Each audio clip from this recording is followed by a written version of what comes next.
Il y a 18 mois, on s'est introduit en bourse. On avait fait une levée à l'époque de 1,2 milliard de dirhams qui nous a permis quand même de développer encore notre réseau de cliniques et d'hôpitaux privés à l'échelle nationale. Et alhamdoulilah, on a été à la hauteur de cette confiance. Et au jour d'aujourd'hui, on est déjà à 25 établissements à l'échelle de tout le pays, du nord au sud, de l'est à l'ouest. Et à partir du mois de septembre, on va encore continuer à délivrer d'autres établissements pour être à 39 établissements d'ici le mois de juillet de l'année prochaine.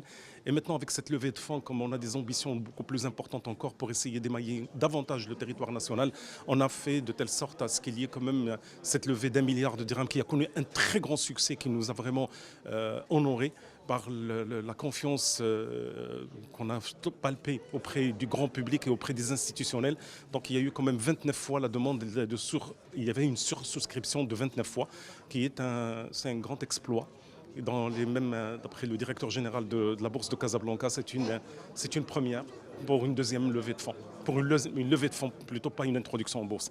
Donc ce milliard de dirhams, il va encore servir pour ouvrir d'autres établissements à l'échelle nationale dans des villes de taille moyenne ou petite taille, genre Taza, Sfro, Berkane et ainsi de suite. Donc on va être d'ici, Inch'Allah, fin 2026, dans 31 villes avec surtout exactement 51 établissements, des établissements qui sont dotés de plateaux techniques de très haut niveau, avec des compétences médicales marocaines et étrangères aussi, qui vont quand même constituer les deux ingrédients incontournables pour pouvoir réussir à prodiguer des soins de qualité à tous les Marocains, quel que soit leur lieu de résidence. L'intelligence artificielle, comme j'ai dit tout à l'heure, il y a quelque chose, des choses qui peuvent qu'être démocratisées à l'échelle internationale. C'est-à-dire qu'il n'y a pas de différence entre pays pauvres et pays riches ou pays en voie de développement, pays développés, dans la mesure où, comme j'ai donné l'exemple de téléphone portable, maintenant il est à la disposition de tout un chacun, quel que soit le lieu de sa localisation, à savoir les Américains ou les Marocains ou les Tchadiens, ils ont la même possibilité de communiquer et avec les mêmes moyens. Et ça sera pareil pour la médecine.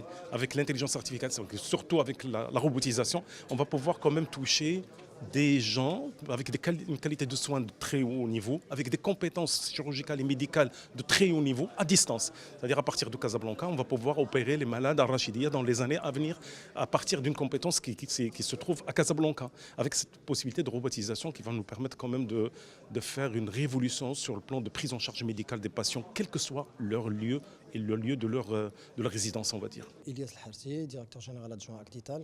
Nous sommes heureux aujourd'hui de se retrouver ici pour annoncer les résultats de l'opération d'augmentation de capital qui a été lancée il y a quelques semaines. Alhamdoulilah, cette opération a connu un succès historique en étant souscrite 29 fois le montant de l'augmentation levée.